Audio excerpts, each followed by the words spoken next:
여러분 안녕하세요. 한국표준건거래소입니다. 원자재 시장의 급등으로 인해 미국채 금리 상승세가 지속될 것이라는 전망이 나오고 있습니다. 금시장에는 별로 좋지 못한 뉴스인데요. 이에 대한 근거로 구리 가격 상승을 얘기하는 전문가들이 많습니다. 금융계에서 구리를 두고 닥터 카퍼라는 별칭으로 부르기도 하는데요. 올 한 해 구리 가격 상승은 가파르기만 합니다. 건들락 지표라는 게 있는데요.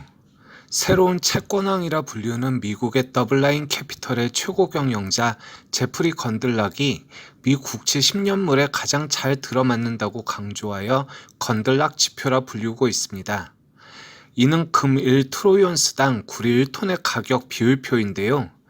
지난 1년간 건들락 지표와 미국 10년물 국채금리의 방향성이 95% 일치했다고 합니다.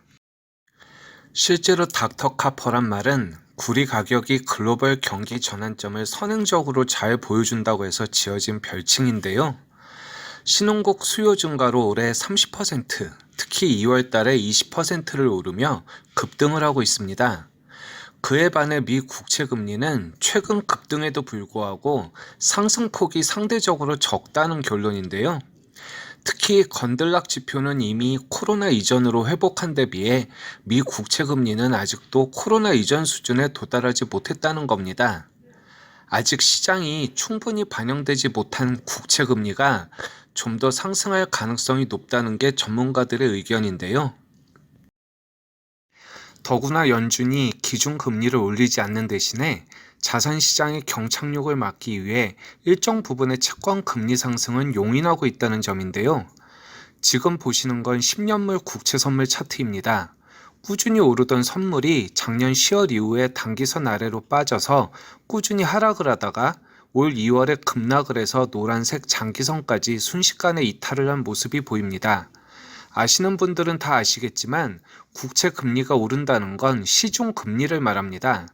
현재 통화 완화 정책으로 인해 미국이 대규모 채권을 발행하게 될 텐데요.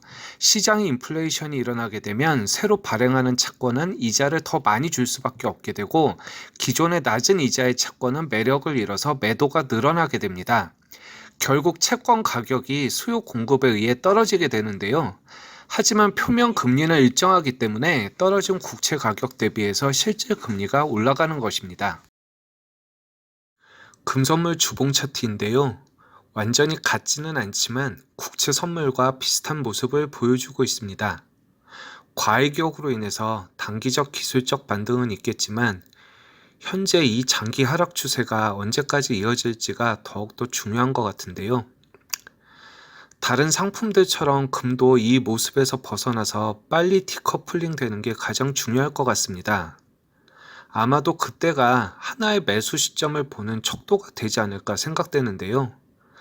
생각보다 금 시세에 대한 전망도 요새 좋지 않고 현재도 계속 하락 진행형이라 많이들 답답하시겠지만 금의 내재적 가치가 확실하고 가격은 분명히 오를 것이기에 투자자분들도 좀 더 마음 편하게 하시는 게 가장 중요할 것 같습니다. 구독과 좋아요, 알림 설정은 언제나 큰 힘이 됩니다. 그럼 오늘도 좋은 하루 되시고요. 지금까지 한국표준건거래소였습니다.